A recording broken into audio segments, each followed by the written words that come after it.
Tugoberera ngena kubaza omukulu Mike Mutiaba waliwo Saabagabo Makinde Saabagaba omukwebaza kulaba nti kole tugoberera wamu n'omukulu wali kojja wange kwa Rua Park owa Amo Instant Porridge gwe nayagala okuba nti ofuna kukuja kukaweta ka Amo aka instant osobola okuba nti omukonako namuntu bange binabe mutungo Luzira Bugolobi Mbuya Nakawa mwenabena mbebazanye era nga mbaganya nange okuba nti nomungoberera nagala okuba nti nofuna akanyiriro nga bakusaba kaviri kanyirire oberenga oterera bulungi Makindi awo satu njobe yakubekkolako nagala okuba nti onyirira ka baby face oberenga okafuna Brenda's Beauty World yakube kuteza nenge nakuba nyongera okubanga nkwanjulira mzee Tamale atutedako okunywa kano ke bayita Jane Habo tea drink ngenda kubanga kwanjulira ogobere sobola kuba nti wakozesa kale kansonyirira abantu ojja kuba kakozesa ojja kusobola kuba nti wakozesa kanusu 10 lokka osobola kuba nti okefunira amaduka gonna agenja supermarket si maduka agenjawulo osobola kuba nti okefunira naye nga si ekintu kyakunywa tekirimu tekitamiiza asobola okuba nti akifuna kyaffe kya bannansi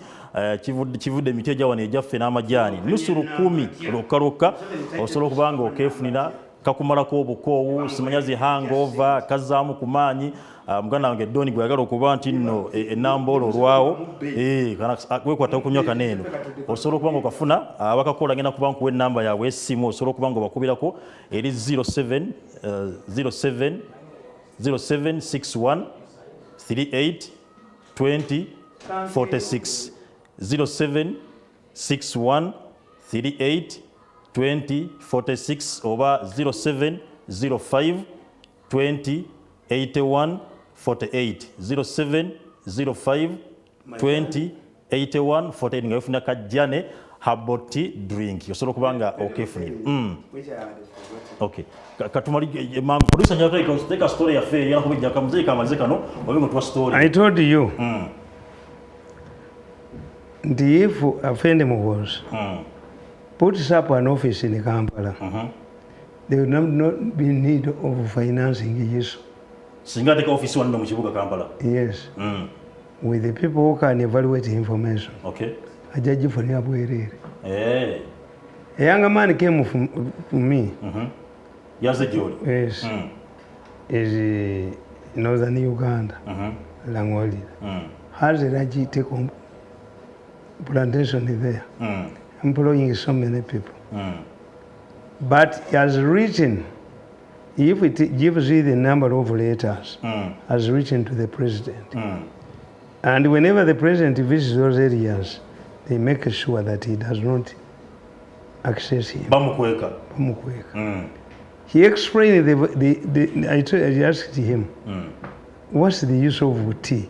Apart from, he enumerated a number of products that come from tea. This is tea. Yes. Mixed with our herbs. Our herb, okay. Naye buyenaba mulango nacho liba mumanyi and he's a westerner. He has been accepted there unlike the Amuru sugar factory that they are fighting because of his approach. Ndiye abantu bali bamumanyi. Yes. Yajja teyajja na government yajja tayina biyetese nga nakumanyi. Yajja ng'omuntu. Okay. But even the president has never visited that area because abamu planningira bayina gye bamutwala nabagamba ne example in West Nile president yagenda ne bamugamba nti ente zewatuwa zonna tuzikuŋŋanyiza omulundi n'abaga nti omulaala aziyite muzaatwala omulaala emisinde nga tezimumanyi abasajja ne babagamba president nadonatinga tractors to people from West Nile bajja ekiro bazitwale ne babagamba nti you cannot drive a tractor. Tukyaziwa ennamba tukyaziteeka ku loole tuzibatusizibwamu. The next day monitor published a story as the state house officials had stolen money. Where the tractors Museveni gave you? They were being waited by buyers in Kampala. Yes. Kakati Bokedde. Before you come to the news. Nedda tuyinza obutakola newspaper review. Okay. Kuba byonna mbimaze. You see the picture of this man. You see the house. If you must be mindful, this man must have a security now. Because if people here, I normally ask you, that how do you discover the body? Umulambo tuyinza kuyingira mu kyuma kijja mu kazambi. Tekusobola. And in fact, when the police is coming in to change, bimotoka ki ebiriwo? Bano bali mu mboozi yaabwe. Bimotoka ki ebiriwo? Do you say crowd? No. A large crowd? No. Which area is this? That cannot put that such an incident cannot pull a large crowd. But this man, his case is going to be handled expeditiously. Why? To prove in court that he was looking for organs for his relatives. Because it follows into the instructions by their lawyers. But let me ask, the national boy who was luring girls, Nabatta, Nabocha, how has the case progressed? What about this boy who was beheaded? Omutwe gwe ne bagutwala bagutonera kadaga ng'ekirabo. Ku parliament wa. Gadaga's vehicles would have been stopped, pounded on the way, bamusearching, would be in prison. Bali bamaze omukuba nti akwiriza mu witchcraft. Yes. The camera at the parliament was tampered with, but Miso sees I saw this young man being dropped by vehicle near the prisoners' headquarters, crossing. And what saved Kadaga was simple. The contact of this young boy was not around. Okay. And Miso can easily state where he was. Uyu mwana. Niyoba a case involving a kid, a beheaded kid, and it was alleged that he was an orphan, brought up by a pastor. The boy was brought from Chikajo. Chikajo wano waffe. Yes. Obanga n'ogwo oguyinvolving akulo talina budde bwagwo. Akulo yagenze. N'omwana ono w'ennansana. He got even the audacity of going to the mother of the dead gundi mumuwulirako. The case is dead. A death may become a melody, but it never decays. These cases will be handled by other governments. And I want to tell you younger people,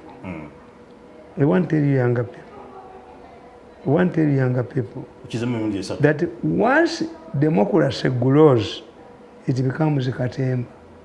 We reach a level of a corporate state, we reach a level of political hygiene. Today, if a new president comes and says, a candidate, I will introduce Barnabas Some. Do you make a headline? No.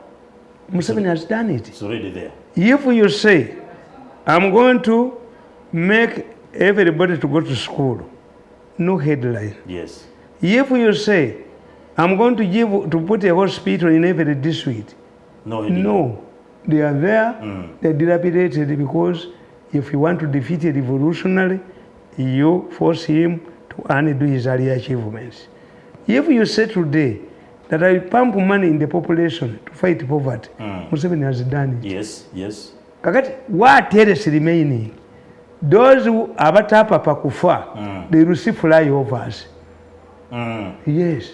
Kati njagala kubuuza, the future candidate, what will he use? He will solve the Maguru issue. Okay. Ajja kubuyola n'entwe zaabwo. Ate mu community is an international job. You will be hunted down the Nazis. Bajja banoonyanga bannazi. This government is treating you because they know it cannot embarrass itself. Naye mulinde bajja bakwata. Okay. Gundi ekyennyanja bakirinda kuva mu nnyanja ne baga nti empoota etomera amaato g'abavubi ne bagwa mu nnyanja ne bafa, naye ne yeerabira nti amaato geetomedde ge gafuuka embaawo ge bagitemera ge gatuuka enku.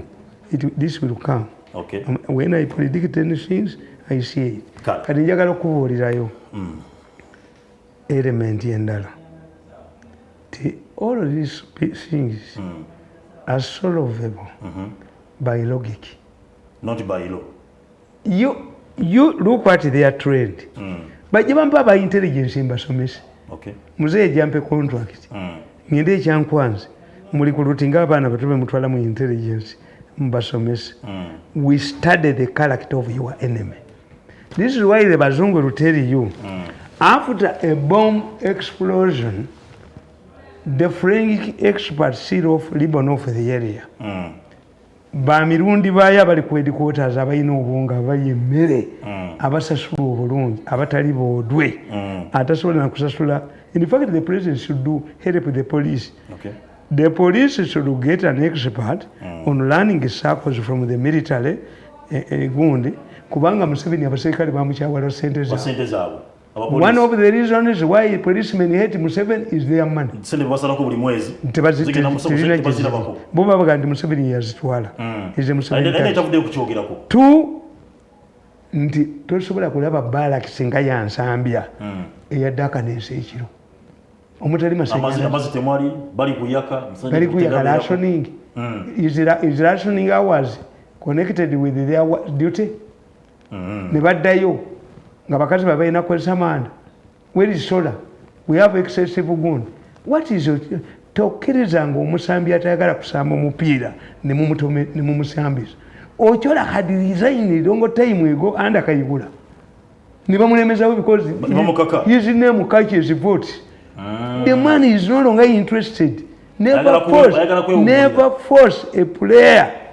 And this man, Ochola, when you study his days at Makerere University, a strong UPC, that man is intelligent. Ochola is an intelligent man. Never know you are intelligent. The master of lies. Enanga. Namugambe enanga. Ayina title ye kitabu mugagga nnyo. The inside my real mind. He will make a money to defend his stupidity efficiently. He must be a very intelligent man. Enanga is an intelligent man. Okay. That's an expert. When I watch these people, Bwanika started it. Nti to the government. A person from the government side believes that Bwanika is helping them. How can you?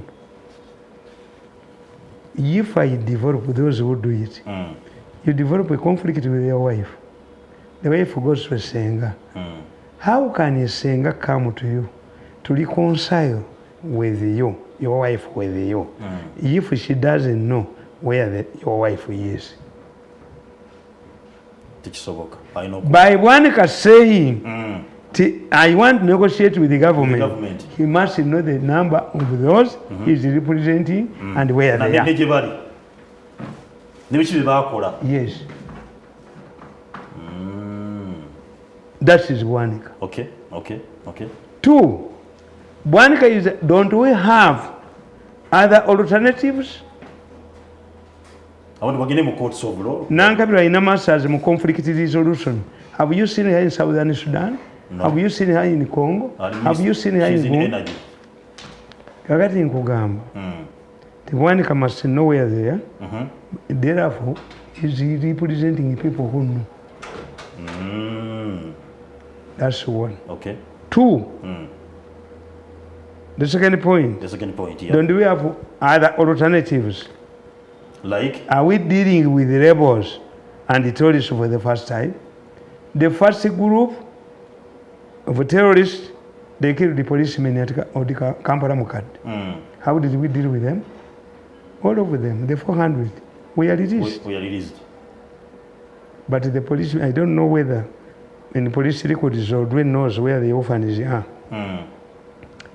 Two, the Baseruka people who started the ADF in Kasese. At one time, the captured in Pondwe.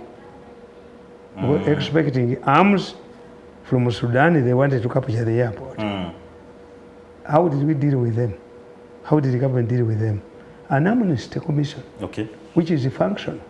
The other day I saw a man going to parliament alleging. We have contacts because after getting Museveni's statement that some people, that you surrender, fire is coming. Ekisuma nikikwata entwe yakyo, ekisuma nolya ekisuma, iwe cheese nolya ekisuma. Nekiva mu commission, nekigenda mu parliament, nekisangayo basuma banne waakyo. Nekigamba babongere sente.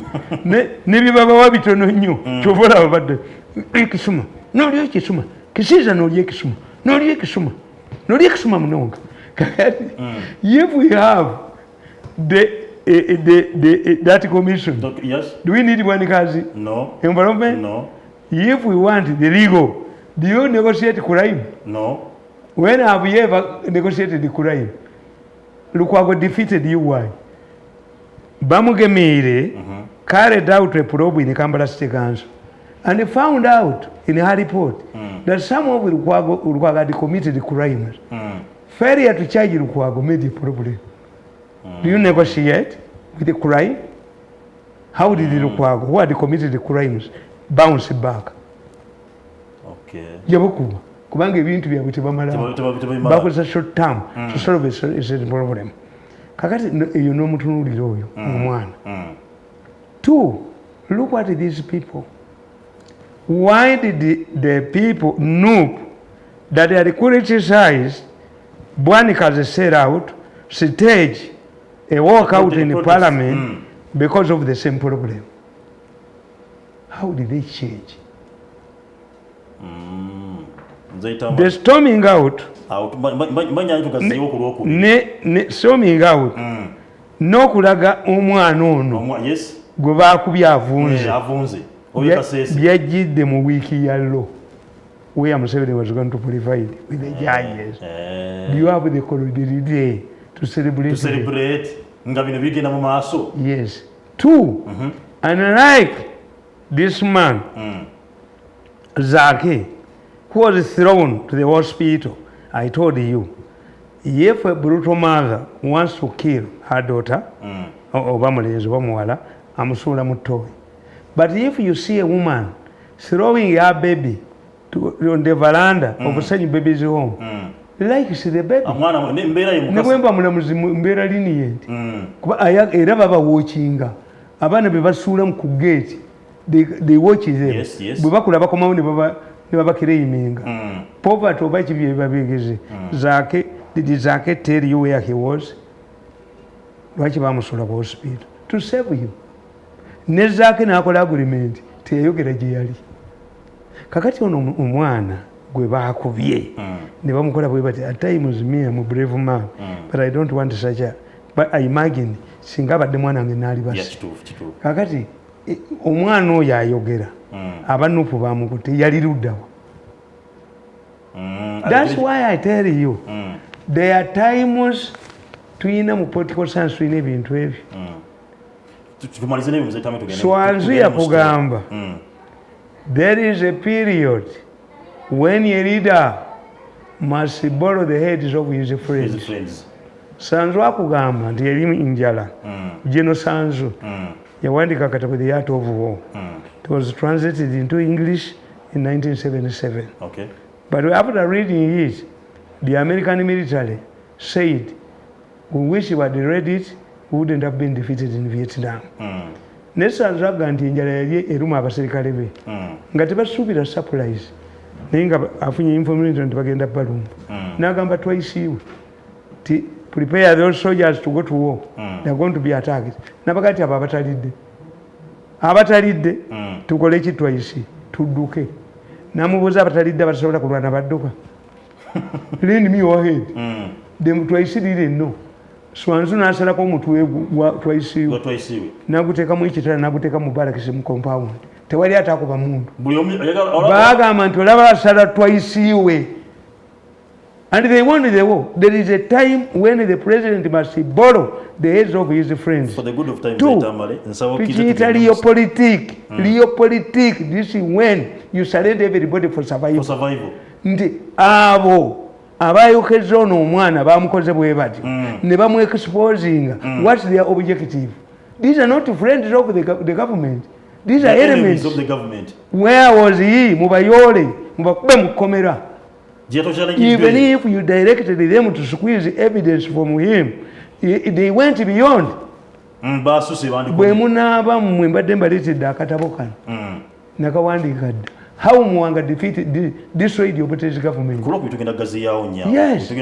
Abantu mmwe temuyinza kugamba because Museveni can only choose a successor if he has popularity. Okay. Nti mu Brazil nze gundi Salava constitution tenzikiriza mbaletedde omukazi vice wange. Yes, that's what we do. Ti Uhuru, let this man complete my gund. You must have credibility. Okay. Moi failed because they did not want an extension of Moi's regime. Bali bamaze okuloka techa chambers. Kakati people rush. Continuation ya Museveni bino. They are fighting both Museveni and his success. Okay. Toyinza kuleka bintu ebyo. Noleeta omuntu n'omulaga mu bantu. Yavuddewa. Nabaga nti Katumba Wamala baali bamukuba nti abamonita bakuba ne bagamba nti a woman soldiers saving a woman in Gulu barracks not in northern Uganda nga bamutadeka gumu ebyo ebifaananyi nali nabifunye dda nga bivudde Chad baali bakyadiani soldiers nga bivudde Congo but in Gulu barracks because Kazini and Katumba Wamala we are on the same rank brigadier bagamba nti Katumba Wamala asobola okuva monitor abamonitor kati nsasira kulubya gwe ogenda kufuluma naye temufuluma ne kabusenga nga temuleese millions zange 10 you used me as a corpus and collected mabugo you must pay me mujja kuzesula buvubuka mmwe katowe story y'omukyala nango kotirida ewe Kagembe nganyiriza antu bana simuwuliza nembanjirayo kakati bwe nabanjirayo nakomawo netukomawa fajja natuwona nabagamba era mazima yalwosa yajja kubanga muzukulu wange bwe yatuma nansanga mu nnimiro eyo gye nali nnimira nanunayo nemugamba ki kati mukoddomi wajja simanyi bimuleeta nenjijawa nenkolaakola mangu emirimu nenjimala netekako nagenda okuta wano nga n'abasirikale nga batuuse dda nnyamba kiki ekino nzindiddwa nti tuwe sepiki tufe tufumbe ne bafumba wano emmere mangu nnyo yabafumbira ekijjula abantu bakuno najja tuba tuli awo ng'atuuse nga bayingira wano mu nnyumba seeno ebyendala yamenyeka waliwo ennyumba enkadde bagimenyawo ne bankolerawo eri ng'egenda kunkuba ne bagikola kaakati abavubuka beyakkiriza okuyingira beetemamu emitendera nti tuli simanya 12 ne bayingira n'abalaba ne boogera naye wangu kaakati abagamba nti mwagala ki nti ssebo tulina ennyaanya twagala kulaakulana tetulina mirimu gye tukola n'abagamba tulina mirimu tyekali temufaayo njabba wa ssente nekulaakulanye okutuusa n'ababuuza kyemani wamwalwa tisemeyi kiwanda nga naye aliwa newange olwokuba kojjange zisaafaayo tebabiyingirira nnyo saabiyingirira nnyo wabaawo abakyala babiri abaaliwo wano nagira ki kaakati esente zeyajja nazo zaali ezinala tizibabala n'abakwasa sente ezo bazigabane era omukyala maama Alani yazitwalayo yazikwata agenda azitirike bazigabane enkeera kaakati n'abagamba nti esente endala nja kuzibawa mujjuze sente zammwe zenjagala okubawa njaziba oluvannyuma nja kuzibawa oluvannyuma era esente ezo tezasulayo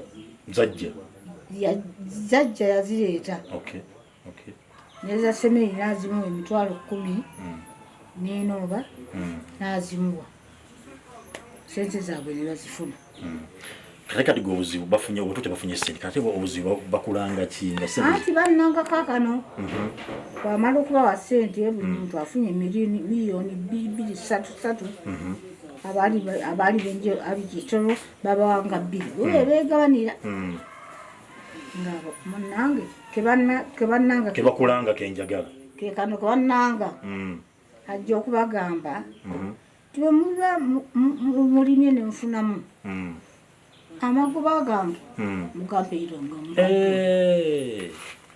yabawa ssente bakole naye bafuna amagoba beekulaakulanye kaakani nga kyayagala amagoba gano ge bafunye bagaleete wano bagakuwe bagampe gatwaleyo oluvannyuma alyoka agire ki ate abongere bo kye bataamanya olwazifunanga nga bateeka mu kasawo bateeka mu musawo ii kirabo kyamwe ng'oli badda mu kawalagi obuuza kati govayo baga nti bannanga nga bakuba ku mwanga balya esaawa bwetuuka bannanga abange benakolagana nabo muluwa akasente kaliwo tukazeeyo kaliwa olwofuuka omubi obusana gwayaka omusana tewagulaba ennyanya zaafa ii bannange mukoze bubi nno twandizizaayo akasente k'abandi ne tubaako kyatukolera kyakasente kaggwawo fe omusana gwayaka tusente tuzijjewa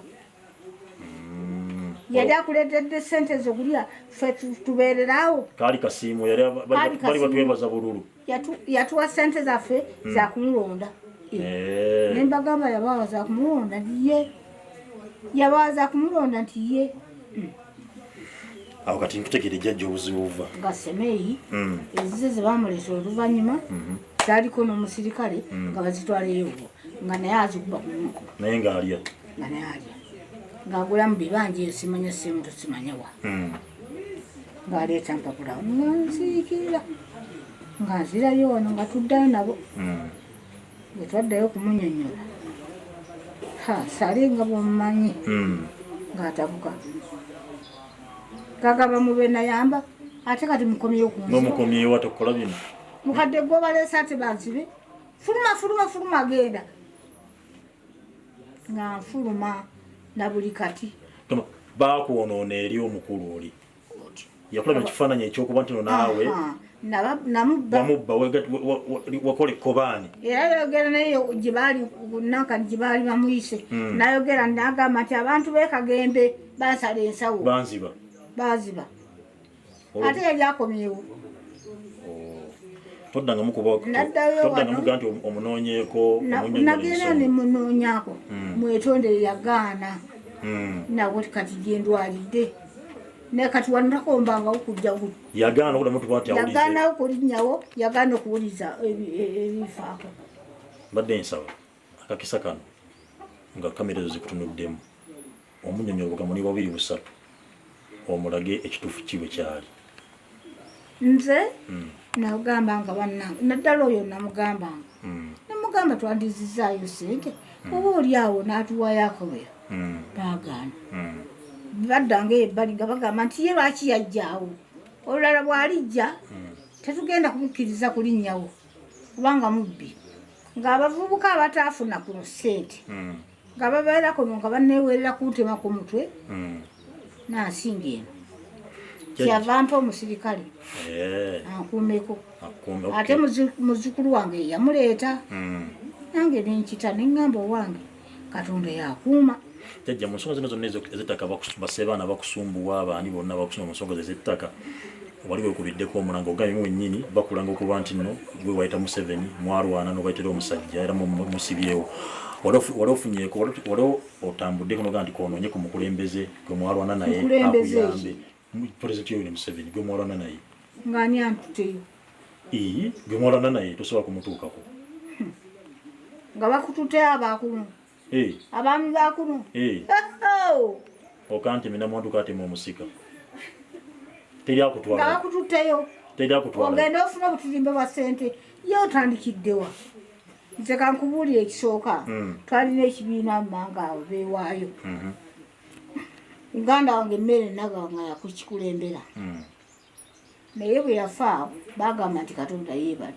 kubanga ye yagendangayo basanyuka busanyusi ekibiina nekisigala nga kitambula ne mujabi naye kasita kyasirika bike mujabi bagendaga babayise nga nze twandaŋŋamba wano kajjajja mbadde ensaba era bina byekusumba ebyettaka akakisooka funyi ogambye omukulembeze tebabamu okukweka tosobola kumulaba essaawa zino osobola okuba essaawa zino akulaba munnyonnyola omusabe ki kiweetaaga nga woga nti oyagala bwannannyini ku kibanja kyo yo bwannannyini oba ani alina okubukuwa anti nsaba bwannannyini bannannyini ttaka ly'amasimbi. Ttaka ly'amasimbi. Ttaka ly'amasimbi. Lyokuomanyi. Nze okuva obuto bwange bwonna nkulidde ku ttaka ly'amasimbi. Nga ly'amasimbi nti ly'amasimbi. Ly'amasimbi ng'era boogera. Ti masimbi ali awo ayogera. Temuzinirawo amazina. Ajja kubagoba. Era ffe twali bato nga tuyita wano. Nga bwesiba olusenso. Ng'olaba kintu kikugoba. Masimbi ng'akugoba. Nga masimbi akugoba anti tutwatungakaawo nga tugamba abakulu bano batulimbalimba. Nga weesiba olusenso. Ng'otya buli amulabe. Ng'ozina amazina. Wagendanga okulaba tomanyanga kikugoba. Kumbe masimbi ago. Kozi masimbi avuddeyo akugoba. Nga tukkiriza wakiyinja. Kakati omukulembeze musabe. Akuyambeko ofuna obwannannyini. Nti mukulembeze kye musaba nkaddi n'amaaso tegakyalaba nfune wano obwannannyini obutuuze bwange nazimbawo amaka gange ampolezeeko eri bannannyini ttaka annyambeko owulidde nga bwe yali agenda okuyamba oli muganda wange Nagawa kubanga ne Nagawa we yali wali ku luguudo yagulawo obuguzi n'agamba mukulembeze yayogera n'agamba ajja kujja azimbewo ekijjukizo nakati tekizimbwangawo. Omukulembeze tekizimbwangawo wannagawa. Omukulembeze mujjukize amannya go. Amannya gange nze Kootidda Namuli. Weebale nnyo kyalo kyoliko. Muganda wange Emere Nagawa era amumanyi yali mulwanyi we bukulwe. Wakulusegere yali wa mu nnyumba muno. Ne kati saawa zino gwe oli bwoti nga te mwalwana. Nze ndi bwe nti ate nga twalwana ne batuzaalamu n'abaana. Ne musigala nga muli mu mbeera eno. Tuli bwe tuti. Ndimunnyonnyole byonna. Tuli bwe tuti. Bw'oyagala omuntu akutale teri akutwalayo. Bakulemesa bulemesa. Owulidde. Kati gw'osaba abavunyiza ku ttaka ly'amasimbi bakuwa obwannannyini. Ekyo osaba ekyo. Kubanga walaama n'okuba nti wano bagenda okukugalamiza ngo. Nalaamaana ewange wano. Oyogedde ku bavubuka bakusumbwanga bali basipalingiza kimanyi okukuwa obutwa biki bebaani abo. Baali awo.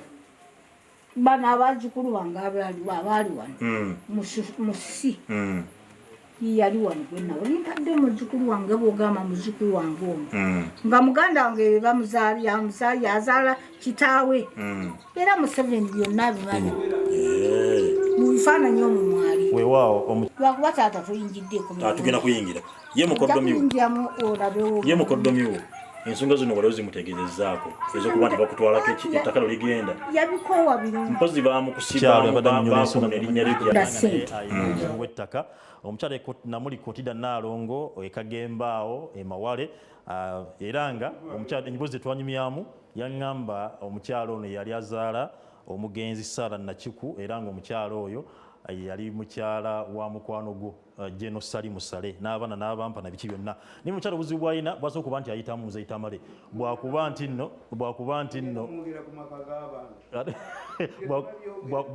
nno ayagala okuba nti afuna obwannannyini ku kibanja kye. Yes, ayagala obwannannyini ku kibanja kye. And okay, the issue is about yes, kufuna bwannannyini ku kibanja kye. Yeah. I congratulate that woman of that age. Okubanga ayina amaka malungi bwe gatyo. Era nze bwe nasoose okumulaba nalowoozezza ti ayina bizibu birala. Two, mbagamba ti mu Baganda aboogera amazima omutamiivu omulalu omwana n'omukazi omukadde. Mu Baganda aboogera amazima omutamiivu omulalu omwana n'omukyalo omukadde. Luka busubiramu amazima. The only intellectual Muganda who stands up on my legs. Basibyo polisina kyenjagala. Nkulimbe federo nkuwaga nga bwe nagambye nti omutwe gwange nguli respectinga nnyo. Twala ebintu. Ebintu bigenda. Naye all the women tell the truth. Because they have no reason to tell lies.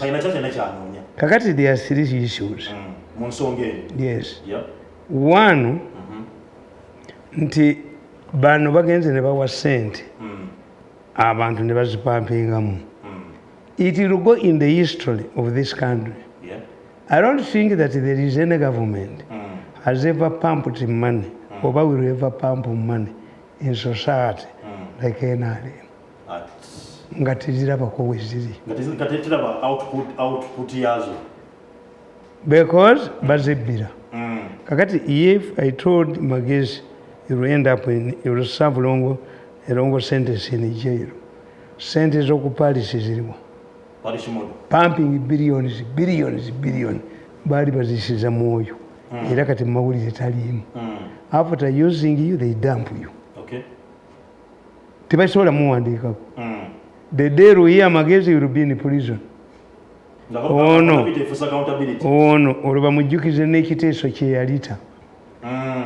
Ono mbula babuuza omukyalo ye yali mu president's office eyakagivaamu baamulinda n'akola statement after election n'alumba bannaddiini ne bagimugjamu. Bwe baali baagala okukavalinga esente ezo eza stamp naki bakwata abantu bonna mu government printers kino kikavalinga ekyabo ne bakuba abantu ku maledi ate tuwoganira mukazi gwe tetuwoga. This woman was punished twice. Why? Even if Bobi Wine went back to her constituency to campaign for her, yes, but this woman lost omwana we gwalina yekka under mysterious circumstances kuba bategitinga gwe aboogerera naye nga ate tulina kyo buli lwalaba ayogera mu gavumenti ya Museveni talina kaalina. That's the uniqueness.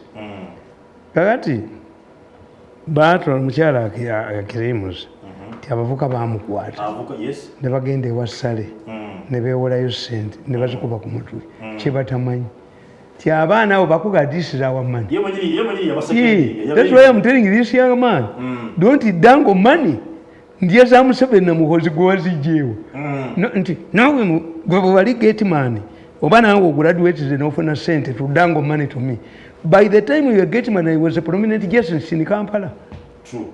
What has reduced the gap between you and me is the marriage link, which you can also make in another government. Yes. Okay. Kakati bo bano tebakimanyi ti abantu sente z'obaweeza obwerere tebazibala. Did they see the Kabakazi government pumping money in the population? No. In fact, when Uganda sees the free money, he's scared. Okujja nga mukama we akuwaddeyo akasiimo obanga zivuddewa oba okubanga gambling si wa Abaganda baamutuuza okuva mu buto. So if the president gives me money, I can take it. I take it because I know I have worked for him. Era nisente mbabanja. But if I send another man gambling money, that assaulting my integrity. Sikikkiriza. Kakati abo abaana bagendayo ne bazirya ate bo baakitegeera.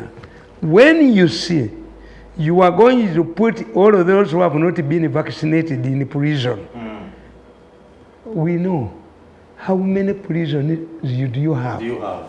If the minority is not vaccinated and the majority are vaccinated, why do you worry? You ignore these people? Yes. Which means by the time you bring it all, it means logically to the majority have refused to be vaccinated.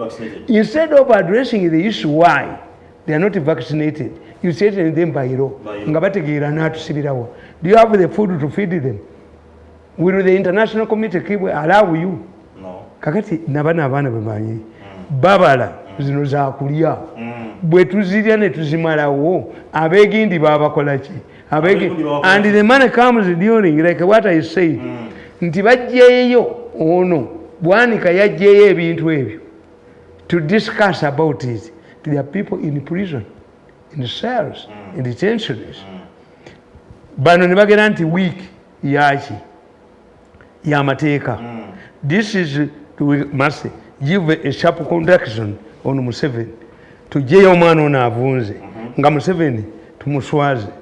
Tebayinza kugaa nti gwogenda okubeera omugenyi omukulu mu kusonda ssente z'omuzikiti ne bakugaa nti ate bakufulumiza ebintu bye mu nnyumba nga bakubanja ewamu togenda ku muzikiti oba tokyakoze eki.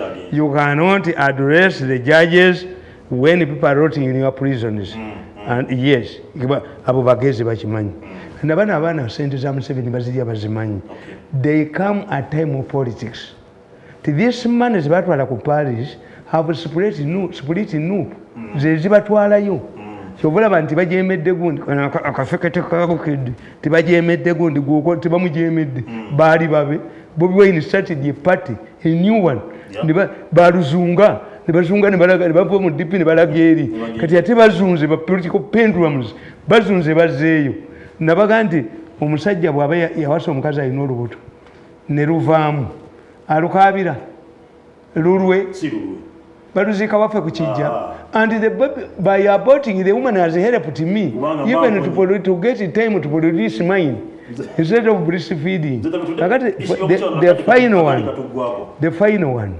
nti ekyo Mayanja yalikeddeyo Mayanja yalikeddewa mukazi oyo Mayanja minister you are talking of creating a fund to help those people omukazi agani nanyini ttaka because the moment they see a good house like that one Buganda Land Board wants to grab it Buganda Land Board evaluates that land and mine structures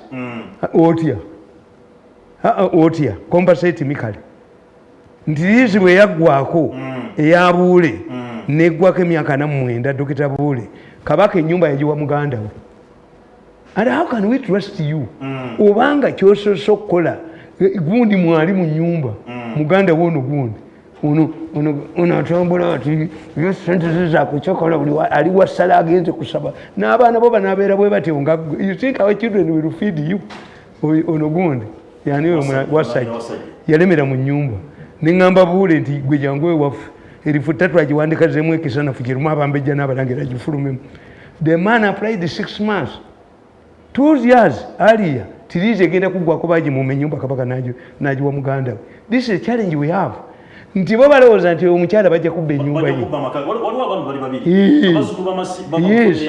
jjajja mwe yagaana okukola ne muzinywamu omwe nga mwepangira ku gundi amulaki that woman needs security in fact in my book I pointed about it the new one nti gano agaana ag'abannannyini ttaka gasinga obungi ganywa omwenge ku kyalo envunza ne zigaluma ne gatandika kutunda ki ttaka kati tegalina why enjala bwe kuluma ddayo mu ttooyi you go to the toilet because you have nothing to cook this land these are tenants now kati ko kaagala okuti ate gayinza omutta if Sale knows this woman General Sale the first thing that woman needs is security gajja mutta kubago gamanya nti bwe gamutta abamudiddewo bajja kubeera in a weak position kati kana agayaye gazukulu ga gundi oyo gw'amasimbi gaavu nnyo galabika gaavu nnyo ganoonya kutunda ttaka jjajja mwe yali alijawa Katonda yabwaki ani bwe mu bayibuli Katonda bwe yawola ensi n'ennyanja ekyapa n'akiwa amasimbi ekyewamma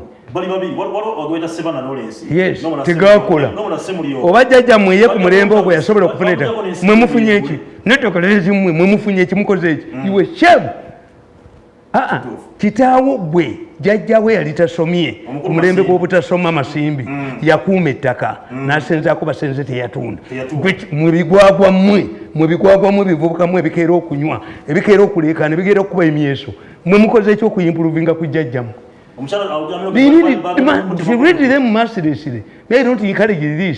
nti mwe bannannyini ttaka kakati ennyumba y'omukazi a woman is shameful a woman nazimba ennyumba eyo nga mumukeera kuba myeso byetaaga kuba bukubi kakati byagala bimugobe biina biri emabega kakati abiwookwa ezawalagi abiweza byetaaga okuba bukubi ku kyalo ne babijjako that's where Mayanja should go to that nabagamba nti mwe temumanyi how we do propaganda bwe mulaba nabagamba nti omusajja oyo gwe batomedde ennimiro ye Mayanja lashidera and get a video clip buli gyolaba Buganda Land Board yeyonoonye arrive there very quickly when this bill comes to parliament nga mulaga ku video we are in need of the law tebagala haya mi nabeera nammwe temwantegeera sipesota wandi akazi bwe yagamba temunvunaana kufumbira omusajja musoga nanyenya akabina ku busoga buno nga basoga bantulako bukyamuli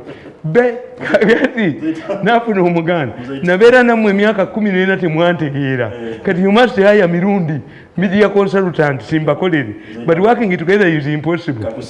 Yes, kakati oyo mayanja agendeyo if General Sally he knows this old woman. Naro, my sister, we belong to the Kimakiran. You see, Baganda, we can easily identify names. But to take Morini, or you want him and Namuri. Provide security media. Ganagaga Lokutunda, Galikaga Pikagati, Timugende Mugambenti Aganyo, in fact, the law, Irea Chib. What enables a landlord to evict you is a failure to pay busuru. I think of busuru babu gani. Ewange ye tapu nyumiza. Tondesha ba masimbi. They will talk loko. Kakati nkungam. Nali wange nga ndikuntesa ngabwe. Mwenyente zinyumirwa zinyumirwa nyo tawo. Kanefire mindi yange kumachandi muchwale chimpi. Kakati akabuganda landbonde kayingira kumulalo gwe musajja wa kabako wamu naliwa nenkatunulira bwenti ngagwe mulalo nenkatunulira bwenti nenkatunulira tadeko nekikofira kyange nekayingira mu nyumba bwe kali soboke kali musajja wa kabako wamu naliwa musajja wa kabako nkankatunulira bwenti kati nezija kofira yange nekategeera nti kabwe ebigo binamulujja nekakubageti nekakomyawo nenkagulira nekagwa ekigo nekiyongerayo ne banne waka baali ku mmotoka baali ku mmotoka ate bwe bakalaba nga kaji nayo nesimbula kavaako emabega nga nabyovawo mbadde nyingidde ewa mirundi